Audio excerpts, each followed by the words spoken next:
Ladies and gentlemen, please welcome activist and actor Connie Britton.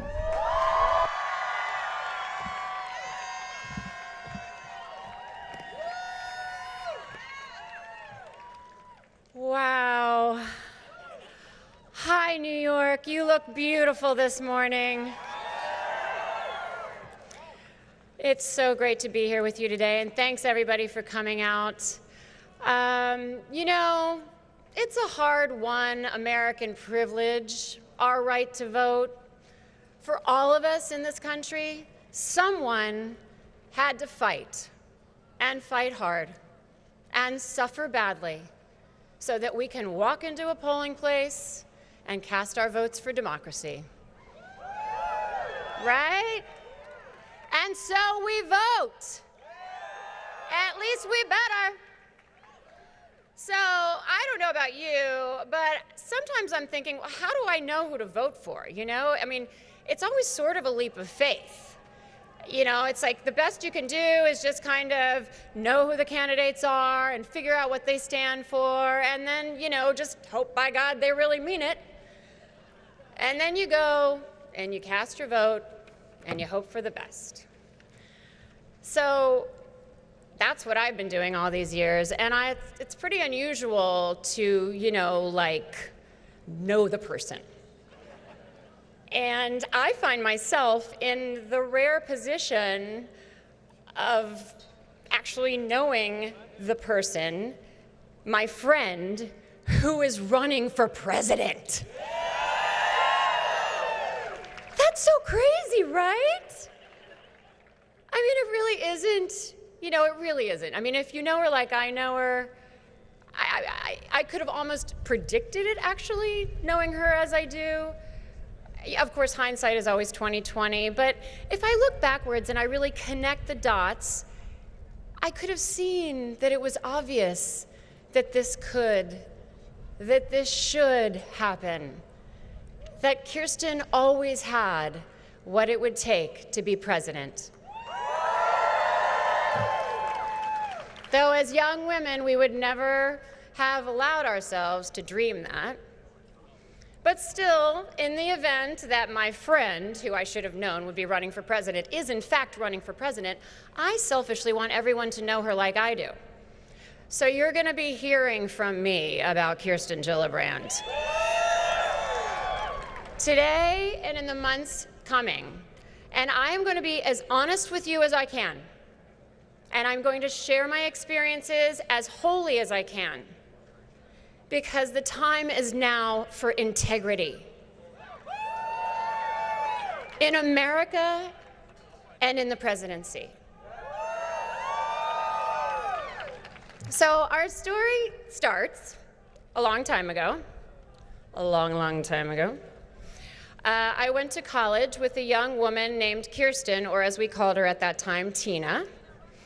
And we both decided to study Chinese, and in so doing found ourselves in the summer of my freshman year and her sophomore year as roommates in Beijing, China. And for me, a fairly sheltered Virginia girl, communist China in the 80s, right, okay, 80s, guys, just deal with that, was a pretty rude awakening. This was a time when everyone there was still wearing Mao suits, and the only method of transportation was bicycle. So that was true for us as well, not the Mao suit part, but the bicycle part. So at the beginning of our summer term, all of us students went to buy bikes. And I remember being struck by the disparity we felt filing into one of the state-run department stores to purchase these bikes that we would only be using for the few short months that we were there, when most of the Chinese people had to save for months or even years to buy a bicycle. But it was a thrill to ride a bike in Beijing, China. And also somewhat harrowing, as the circuitous streets were jammed with bicycles with literally no regulation. But we grew braver that summer, and we had so many adventures, always with Kirsten in the lead. She was the brave one. She was the fearless one. I hadn't seen fearlessness and self-confidence like that before in my life, and it was inspiring and calming, actually. So one day, we were out on our bikes, far from campus, and out of nowhere, a monsoon came up. And I don't remember how we figured out where we were going on those bikes anyway back in those days. But on this day, when that storm came up, I remember how narrow the roads were, how confusing, and with flooding rains, how impossible it was to see. We could not see the road in front of us, we were lost, and we were at risk of losing each other. But there was Kirsten. She immediately took the lead and led us through the winding and disjointed streets. And because we couldn't see each other, she started singing. So pretty soon we were all singing, which helped to alleviate our fear and to keep us together. And we sang all the way back to campus with Kirsten as our guide and our leader. And by the time we made it back, the sky was clear and the sun came out. And Kirsten might have been as afraid as we were, but she never let her fear get in the way of her determination and her faith that we would find our way. Even as a student in a foreign country, navigating a rainstorm, Kirsten was a leader, and she was unrelenting, and she was cheerful. This is how she addresses the smallest problems and the most mountainous issues, such as what you've heard today. There's no variation in her commitment and determination. Our country is in a storm right now. We've lost our way. And it's so hard to see the path out to the bright light of the sun. When I think about Kirsten harnessing the power of the storm that day with her fierceness, tenacity, and strength, I remember how assuring that was, how comforting, and how uplifting for all of us to know that we could be that brave too. Years later, I found myself in a personal storm when I was adopting my son from Ethiopia. Ethiopia was at that time in the chaotic throes of closing its adoption program, and my son had a medical issue that needed attention. I had to get him home. I called Kirsten, who at that time was busy passing the 9/11 First Responders Health Bill and the repeal of Don't Ask, Don't Tell, and advocating for equal pay for women. And yet Kirsten, who I knew also actively advocated for international orphans. And she helped me navigate the bureaucratic and circuitous path to bring my son home, as she had done for so many, trying to address the millions of orphans and abandoned children around the world by creating loving families here at home.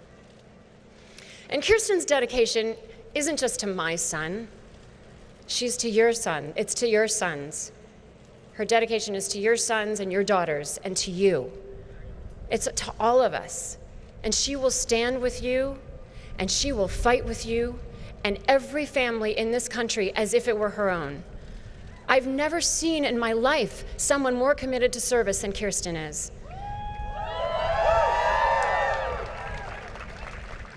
And knowing her, as I do all these years, the consistency of her conviction is clear.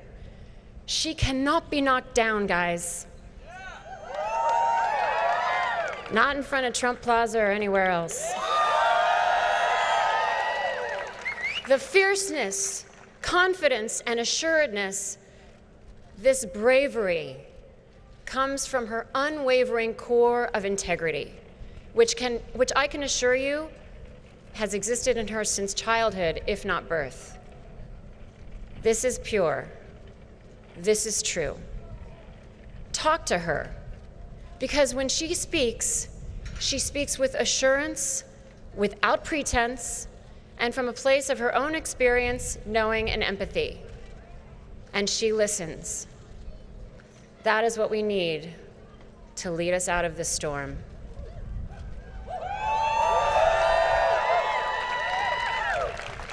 So it's my deepest honor right now to introduce my friend, the next President of the United States, I'm crying, Kirsten Gillibrand.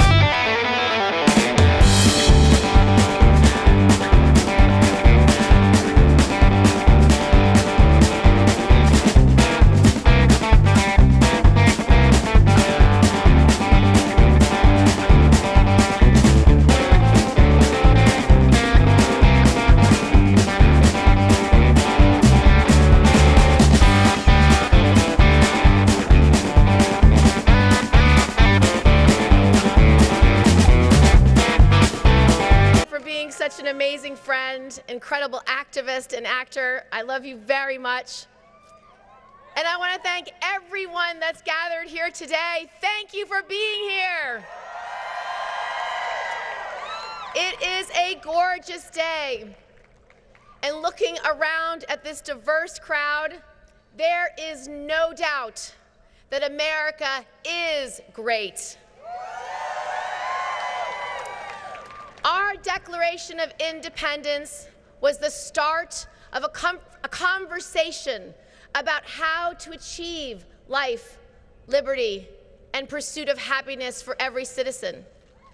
Our Constitution was always intended to grow and adapt as we formed a more perfect union, established justice, and ensured peace, security, and all the blessings of liberty.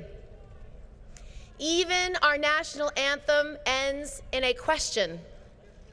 Oh, say, does that star-spangled banner yet wave over the land of the free and the home of the brave? That open-ended question is what defines us, not just who we are or were, but who we will be.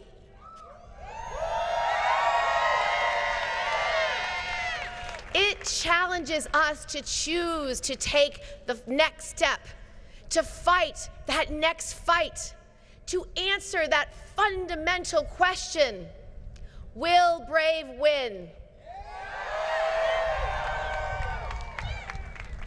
And the truth is, brave hasn't always won.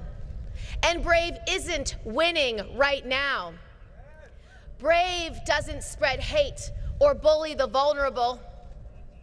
Brave doesn't put greed and self-interest over millions of lives. Brave doesn't cower behind lies and walls. Brave doesn't pit people against one another. That is what fear does. This president has tried to reduce America to its smallest self by attacking the values and institutions of our democracy and turning our most cherished principles inside out, rooting for bigotry and discrimination and violence, closing our doors to immigrants and refugees, taking from the many to line the pockets of the few. President Trump is tearing apart the moral fabric of this country. He demonizes the vulnerable and he punches down. He puts his name on bold on every building. He does this because he wants you to believe he is strong. He is not. Our president is a coward.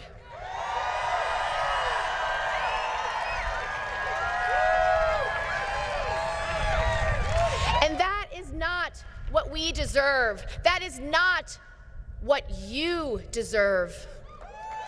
We deserve a president who is brave, a president who will walk through fire to do what is right. We deserve a president who inspires us to stand for something greater than ourselves. Look up at that tower. A shrine to greed, division, and vanity. Now, look around you. The greater strength by far is ours. We are here to reject the politics of fear and hate, to listen to what Lincoln called our better angels of our nature. Because the ideals of this country, opportunity, equality, justice, are worth fighting for. We are here to embrace our shared humanity and rise above our differences. We don't build walls that are emblems of racism and fear. We build bridges, communities, and hope. Because our unity of purpose lifts us higher than any tower. We are here today because we know that when we join together and fight for our values, brave wins. Americans prove this with their own bravery every single day. You've already heard from some of them today, but there are countless more examples all around us. The high school students who responded to unimaginable tragedy by organizing, marching, and inspiring millions to end the epidemic of gun violence. That is brave. The dreamers who defiantly tell their stories and stand up for the right to call this country home. That is brave. The sexual assault survivors who raise their voices against the powerful that tell them to stay silent. That is brave. The millions of Americans who are speaking out against this administration's cruelty towards women, Muslims, LGBT community members, and children at our border. That is brave. And of course, the formerly well-behaved women who organized, ran for office, voted in record numbers, and won in 2018. That too is brave.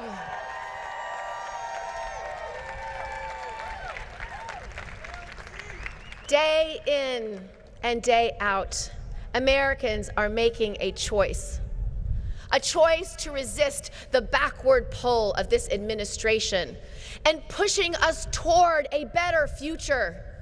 And it's brave choices like yours that have inspired me to take on the fights that others won't. It's because of you that I've chosen to be brave too.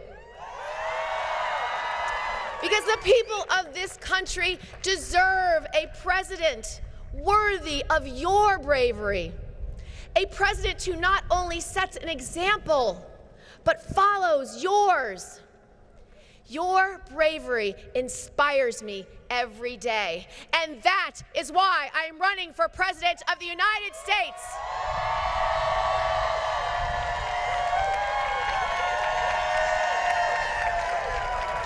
Thank you.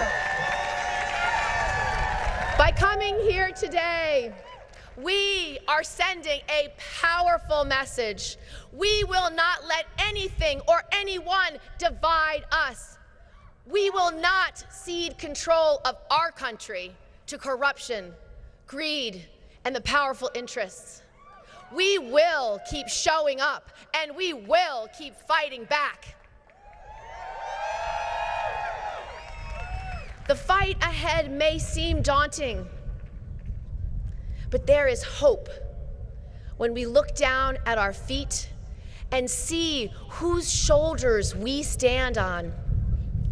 We all have heroes that inspire us in this struggle. My grandmother, Polly Noonan, was one of mine. She would have been proud standing here today with all of you. She was larger than life. She was a firebrand and a democratic organizer who cursed like a sailor. She spent her life fighting for women to have a seat at the table. She never let anyone tell her that she couldn't. She never let anyone tell her that she didn't belong. And she instilled that in me. But more than anything else, my grandmother taught me that being brave doesn't just mean standing up for yourself. It means standing up for other people who need you. and raising your voice on behalf of others who aren't being heard. It's that core principle from my grandmother that has driven my life in public service. Over the years, I've learned that bravery means standing up to the powerful, summoning the courage to confront them head on. That's what I did when I first ran for Congress in a red district in upstate New York that nobody thought that I could win. Except perhaps for my mother, and that tells you a lot about her. People told me, it has more cows than Democrats. You can't possibly win.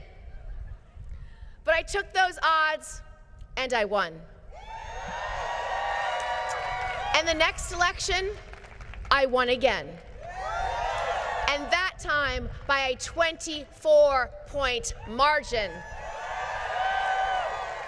Why? Because I never forgot who I served. That's why I stood up to the greed and voted against the bank bailout that would leave taxpayers holding the bag, even though I was told it would end my career. It's why I stood up to corruption by making insider trading illegal for members of Congress. No one in our government should be lining their pockets as a public servant. It's why I stood up to callousness by demanding the 9/11 heroes be given the respect, compensation, and health care they deserved. And it's why I stood up to indifference and lies in the Pentagon, in Congress, and in colleges on behalf of survivors of sexual assault and harassment. And it's why I stood up to the bigotry and demanded the repeal of Don't Ask, Don't Tell. A policy that has a corrosive and harmful impact that undermines not just our character, but our national security. And it's why I am proud to have stood up to Donald Trump more than anyone else in the U.S. Senate.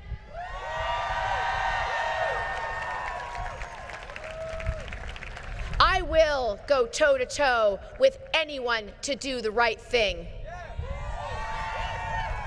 Whether it's powerful institutions, the president, or even my own party. But I am not running for president because of who I'm fighting against. I'm running for president because who I'm fighting for. I'm fighting for an America where power truly belongs in the hands of the people, where our leaders care about everyone in this country and lead not from weakness of ego, but from strength of character, where compassion and integrity define our government, not self-interest and corruption, where we just don't care about the profits we make today, but the future we're leaving to our grandchildren. I know we can be that America, but it means starting at the root of our problems, greed. Right now, the special interests are displacing the voices of the people of this country. Find me any so-called unsolvable problem, and I will point to the greed and corruption in the way. Polluter profits take precedence over drinking water. Opioid manufacturers get a pass instead of indictments they deserve, while our neighbors are sold more addictive drugs on purpose. The NRA stops popular, common-sense gun reform while stray bullets kill our children in our communities. Dark, unaccountable money is at the heart of this outrageous inaction. We need to crack open government, flip the switch, let light flood in. That's exactly what I did when I came to Washington and challenged Congress by making my meetings, finances, and taxes public. I wanted my constituents to know I was working for them, not the powerful. I will keep leading on transparency within my own office and my campaigns. That's why I'm not taking corporate PAC money in this campaign. No federal lobbyist money and no individual super PACs. As president, I will fight for publicly funded elections. It would change the way Washington works overnight. Imagine, just for a minute, imagine your voice just as loud as the Koch brothers. What a concept. By leveling the playing field, our democracy will thrive. And we will protect against the dysfunction that's poisoning Washington right now. As your president, I will be answerable to you and you alone. I will be elevating the concerns that you would raise at a town hall or at your kitchen table. I will govern based on the principle that our democracy only works when elected leaders hear directly from you.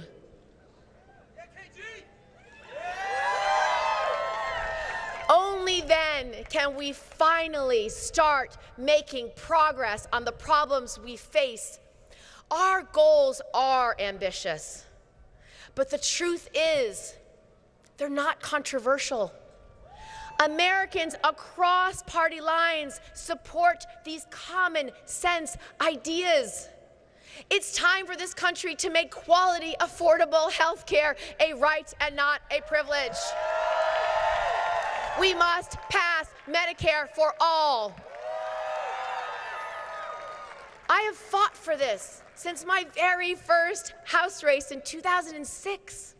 We have a plan to get from our current system to single payer. And I know because I helped to write it.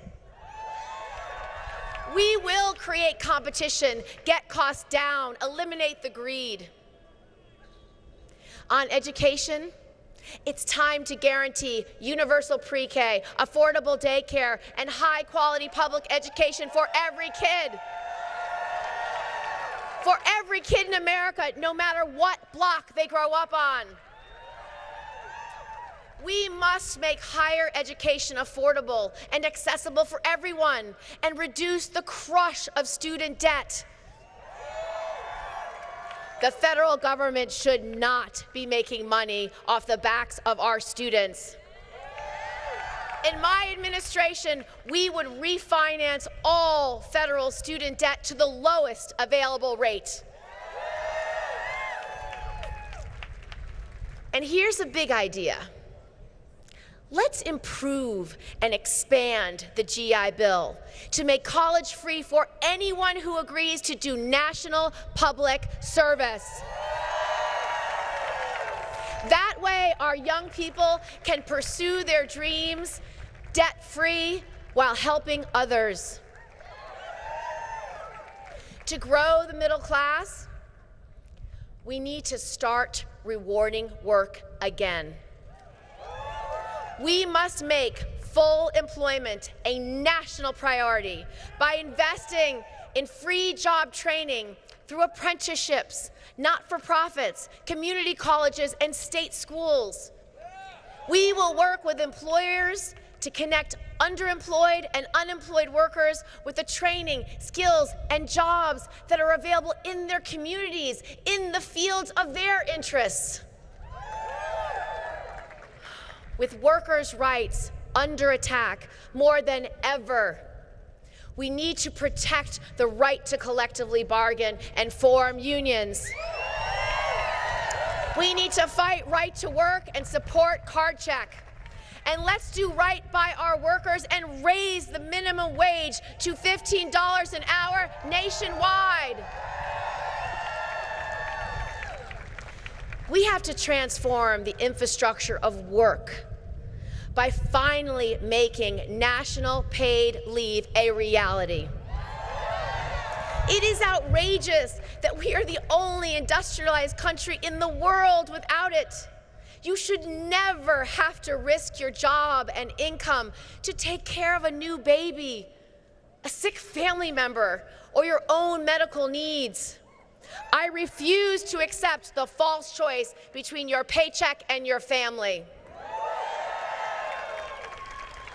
I have led this fight in Congress since 2013, when it was not part of our national conversation.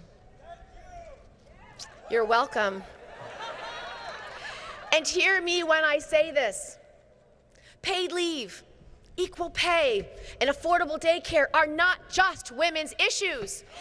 These are economic issues, ones that will determine whether or not our country succeeds.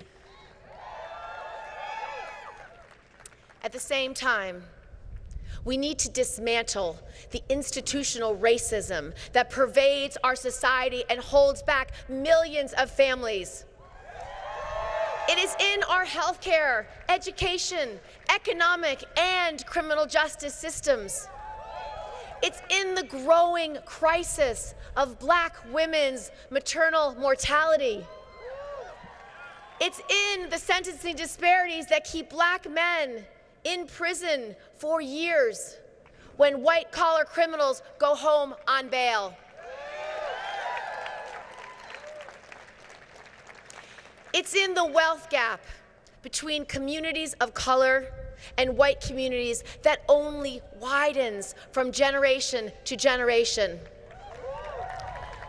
These challenges call for solutions, both targeted and broad, like higher standards for maternity care, a national commitment to full employment, postal banking, ending cash bail, and legalizing marijuana.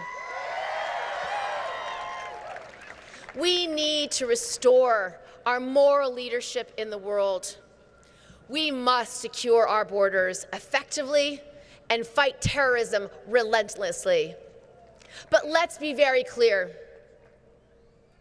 Racism and fear is not a national security strategy. Building a wall, ripping apart families, banning Muslims, and turning our backs on refugees and asylum seekers isn't just wrong. It makes us less safe. We need to repair our relationships with our allies and stop fawning over our adversaries. We need to leverage our diplomatic tools to make Americans more prosperous and more secure. And always treat military force as a last resort. We must bring an end to these endless wars. America's commander-in-chief is not a dictator, and the decision to deploy our troops can never be made lightly or unilaterally without Congress. And we need to protect the integrity of our elections by holding accountable any threats to our democracy from abroad or right here at home. The stakes of this just got higher on Friday. The Mueller report must be made public. All of it. Nobody in this country, not even the president, is above the law or immune from accountability. It is not often that I agree with Richard Nixon. But he was right to say that the American people have a right to know whether their president is a crook.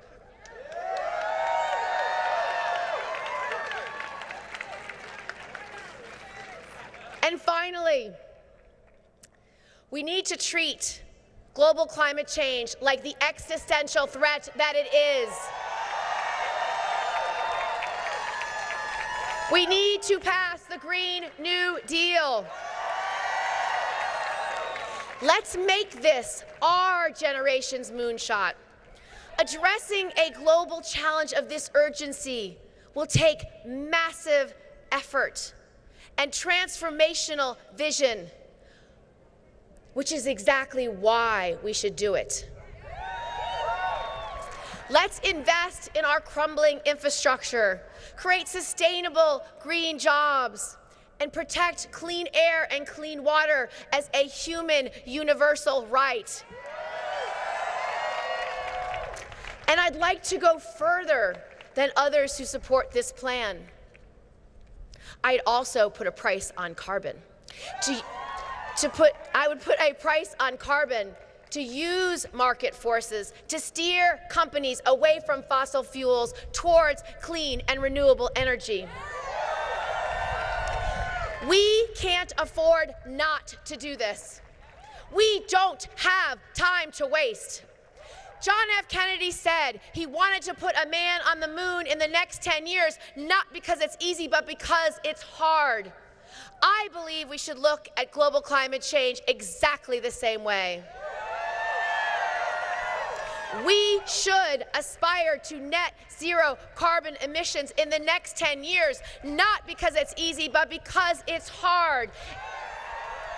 And it is a challenge that we are willing to accept, one we are unwilling to postpone, and one that we will win.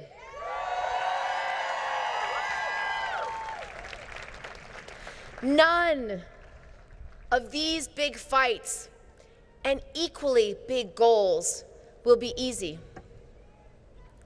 Nothing worth fighting for ever has been. But I have never backed down from a fight, and I am not about to start now.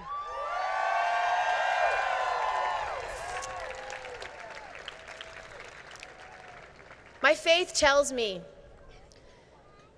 to care for the least among us, feed and clothe the poor, help the stranger, the sick, and the incarcerated.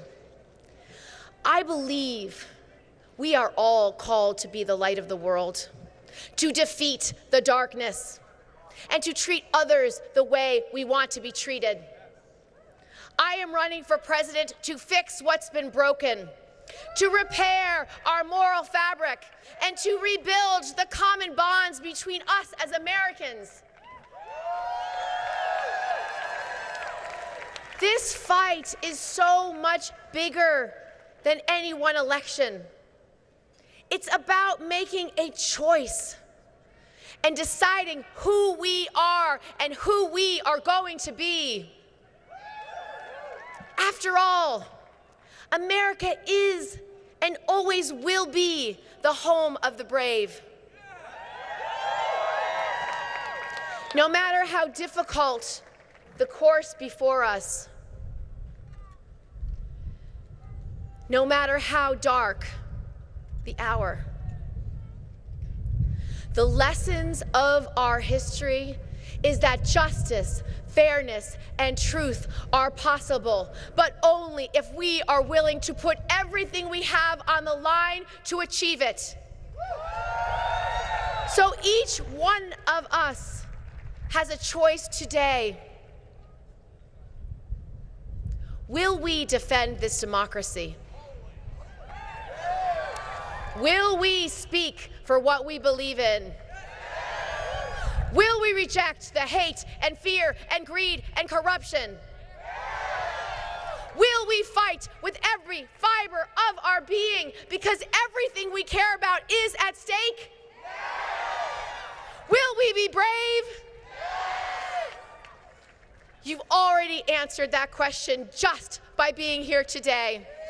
And if you are with me, if you are ready to fight and take on this fight with me, join my campaign. Go to KirstenGillibrand.com and contribute to help power this movement forward. I believe in my bones that we can do this. I know that years from now, we will look back on this moment. We will look back on this moment in history, and we will be able to say that we did something about it. We stood up, locked arms, and proved to America and the world that when people come together to drive out the darkness, hope rises, fear loses, and brave wins. Thank you.